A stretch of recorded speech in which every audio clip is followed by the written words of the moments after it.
On April 14, 1846, in Springfield, Illinois, a wealthy farmer named James F. Reed loaded his family and his belongings into 3 large covered wagons and joined a westbound emigrant train. With him were his wife Margaret, their 4 children, his mother-in-law, 2 hired hands, and a fortune in goods. He was joined by his neighbor George Donner, his brother Jacob Donner, and their families. Together they were 42 people. Over the next month, more families joined. By the time the wagons reached Independence, Missouri, the group numbered approximately 90 men, women, and children. They were heading to California, which was not yet a United States territory. They were ordinary families pursuing the American dream, seeking better land, better climate, better fortune. They expected the journey to take 6 to 8 months. Most California-bound emigrant parties of 1846 made it. The Donner Party did not. By the time the surviving members reached California in April 1847, half of the original 90 were dead. They had spent 4 months trapped by snow at the eastern crest of the Sierra Nevada mountains. They had eaten their oxen, their horses, their dogs, the leather of their boots, and finally, in the worst case, they're dead. The Donner Party became the most haunting cautionary tale of the American westward migration.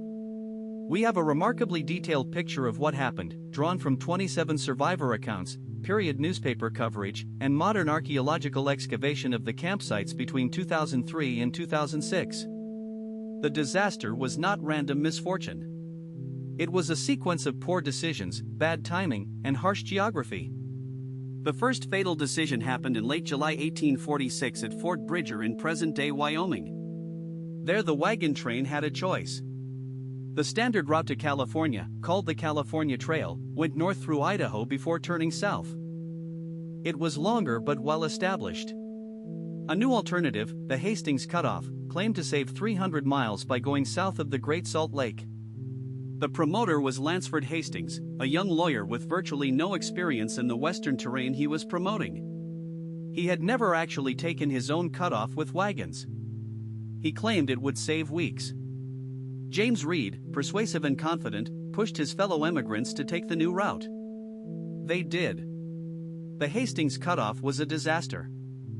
Through the Wasatch Mountains, the wagons had to cut new trail through dense brush, descending and ascending broken terrain that nearly destroyed them.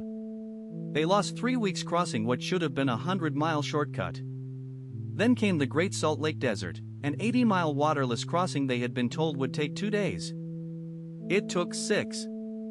They lost wagons, oxen, and water reserves they could not replace.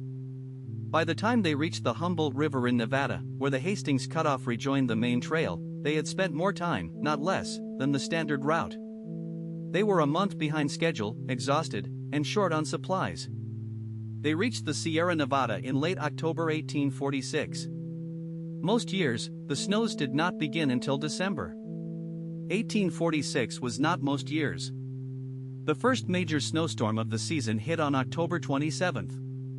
Within days, 3 feet of snow covered the high passes. The wagons could not move. The party split. Most families set up camp at Truckee Lake, now called Donner Lake, where they built rough shelters. The Donner brothers and a separate group, slowed by an axle accident, camped 6 miles east at Alder Creek. From mid-November through late February, the camps were essentially trapped.